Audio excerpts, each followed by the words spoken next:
Before Colorado was a state, before the gold rush and railroads, there was only a river, stained red by the earth, whispering a name that would come to mean resilience, wonder, and home. Some names come from people, others from power. But Colorado? It came from the color of the land itself. Long before state lines were drawn, before the peaks were mapped or the mines were dug, there was a river that ran red through an untamed landscape. Spanish explorers gave it a name that simply meant colored red. But over time, that word, Colorado, grew roots far deeper than language alone. In this episode, we'll uncover how a single river's color inspired not just a name, but an identity. A legacy of beauty, endurance, and meaning that still shapes the heart of the American West. The language of the land. Some names feel like poetry, whispered across centuries.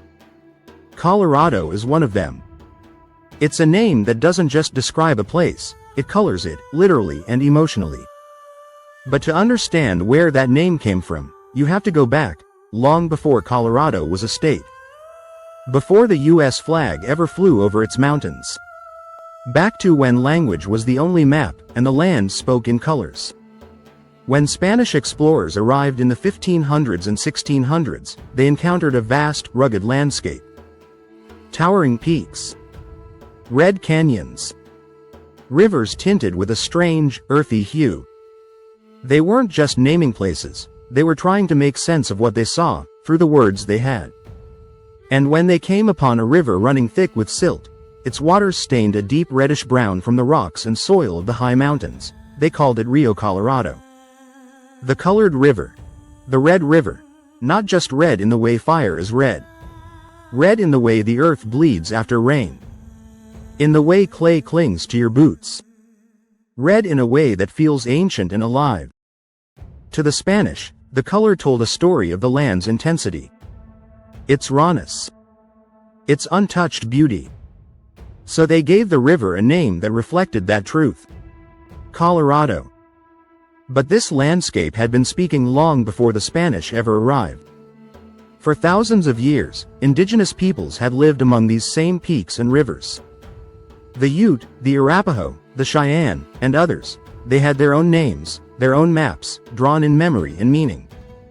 They named the land not for how it looked from the outside, but for how it lived. The Spanish names may have taken hold, but the original voices of the land never disappeared. They live on in echoes, in sacred sites, in stories passed down by tribal elders, in the way the wind still moves through the canyons. In many ways, Colorado is a word that layers over a much older language, one that was never written down, but deeply known. When the United States began to expand westward in the 19th century, they inherited this name. Colorado was already on the maps, already in the mouths of trappers, traders, and settlers. But it was more than just a name, it was an identity. The word evoked something bold and powerful. Something unrefined, untamed, and majestic. The land was tough and wild, but beautiful, and the name felt right. Not delicate, not soft, but vivid. Grounded. Honest. Eventually, when the territory was officially organized in 1861, Congress chose the name Colorado to represent it. And in 1876, when it became a state, on the nation's centennial year, it carried that name forward into history. But still, it began with a color. A river. A moment of awe in a place that seemed almost otherworldly. Today, when we say Colorado, we think of the Rockies, of skiing and hiking, of clean air and wild heart. But behind that modern image is something older. Something elemental. The language of the land. It reminds us that places aren't just named, they're felt. That names are more than labels. They are memories, layered in sound and soil, shaped by what we see and how it moves us. And that sometimes, the simplest word, red, can carry the weight of mountains. So when you hear, Colorado, remember, it's not just a name. It's a story written in the earth itself. The Red River of myth and meaning. The Red River was more than just water, it was a revelation. To the early Spanish explorers, that moment, standing at the banks of a river flushed with the color of rusted stone, felt like stepping into another world. The silt-rich current, stained by the iron and clay of the Rocky Mountains, seemed to carry not just soil, but something sacred, something that spoke of time. They had seen rivers before, clear ones, fast ones, wide ones. But this was different. This river looked alive with the blood of the earth itself, and it stirred something deep in their imaginations. Something primal. They called it Colorado, colored red, not because it was the only river with such a hue, but because its color held weight. It painted the land around it. It carved through sandstone like a wound that never fully healed. The name reflected more than geography, it captured emotion, a kind of wonder wrapped in reverence. To those explorers, that river told a story about the land it moved through. It was untamed, rich with hidden minerals, unpredictable in its path. There were no straight lines. Just curves and sediment and shifting tones of red and brown and gold. It reminded them of home and yet, not at all. This was wilder. More dangerous. More full of promise. But long before the Spanish saw it, indigenous peoples lived beside this river, depended on it, and gave it meaning. To the Ute and other native nations, these waters weren't just a natural feature, they were a life force. A giver of nourishment, a guide through valleys, a spirit unto itself. While the name Colorado would one day become dominant, the river's meaning was always deeper than the word chosen to describe it. The myth, however, came later, not just in stories, but in perception. As word spread across the continent of this mysterious red river out west, it became a symbol of something larger than a location. People imagined it as a place where fortunes could begin, where nature held secrets, where beauty and danger lived side by side. It became the kind of place people dreamed about before ever seeing it. In the decades that followed, explorers, trappers, and settlers crossed thousands of miles chasing that red river, chasing what they believed it represented. Not just land or water, but rebirth. The chance to start over in a place that still felt untouched by the rest of the world. And when they found the river, many were struck silent. It wasn't always grand or overwhelming, but it felt true, like it belonged exactly where it was. The river was a contradiction. It could flood or dry out. It could nourish or destroy. Its color could shift with the seasons. But no matter what, it remained a symbol of what Colorado was and still is. A place of tension and transformation. That reddish hue wasn't just a trick of the light, it was a mirror. It reflected the rawness of the West, the ache of time, the quiet power of nature to name itself. Even today, when you hike beside its banks or see it winding through deep canyons, the Colorado River doesn't shout. It whispers. And if you listen long enough, it still tells its story, not in words, but in color, in silt, in movement. A story of survival, of change, of roots older than memory. That's the myth, that's the meaning. Because in Colorado, even the rivers speak in red. Territorial identity and naming. By the mid-1800s, the Red Rivers had already carved themselves into both the land and the imagination. But now, a different kind of force was sweeping across the American West, one that cared less about wonder and more about ownership. The United States had set its sights on the land beyond the Mississippi. Railroads, gold, and manifest destiny pushed settlers into territories once mapped only by rivers and memory. The place that would one day become Colorado was still unshaped by formal boundaries. It existed in parts, in the edges of Utah, slices of Kansas, fragments of New Mexico, but it wasn't yet whole. It didn't yet have a name of its own. That changed in 1861. In the chaos of westward expansion, Congress sought to bring structure to the wilderness. New territories were being formed rapidly, each needing an identity, something that could be stamped on paper and sent to Washington. For this rugged, mountainous land in the heart of the continent, there was only one name that made sense. Colorado. They chose it not because it was new, but because it already felt true. The name had existed for decades, etched onto early Spanish maps, passed through the mouths of fur trappers and military scouts. It belonged to the river, yes. But more than that, it belonged to the land's spirit, harsh, bold, red. Colorado Territory became official on February 28, 1861. With it came governors, laws, military posts. Settlers began pouring in, drawn by the promise of gold, silver, and land. But underneath the government documents and boundary lines, the name still pulsed with something more ancient, something unspoken. The naming of a place isn't just bureaucratic. It's emotional. It's symbolic. Choosing Colorado was not only practical, it was poetic. The name wasn't tied to a person or a political figure, as many other states were. It wasn't named after a saint or a settler. It was chosen for a color, a river, a feeling. And in doing so, it became one of the few states in the U.S. whose identity was drawn directly from the land itself. That distinction mattered. At a time when so much of America's expansion was about control, taking land, renaming it, redrawing its lines, Colorado's name did something quieter. It acknowledged what had already been there, not fully, not perfectly. But it didn't erase. It remembered. Of course, that remembrance existed alongside painful realities. Native nations were being displaced. Sacred land was being claimed, sold, mined. The naming of the territory came with its own share of grief. But still, the name itself held weight, not because it was original, but because it was inherited. And that inheritance came not from politics, but from the landscape.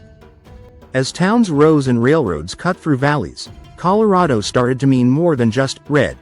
It became a symbol of opportunity, elevation, and independence. A place where the land itself was part of your identity. Where every storm, every snowfall, every canyon reminded you that you were small, but not powerless. The name became a flag for a different kind of frontier, not one of conquest, but of resilience. And in that way, the territory found its voice. It wasn't born in revolution. It wasn't claimed through war.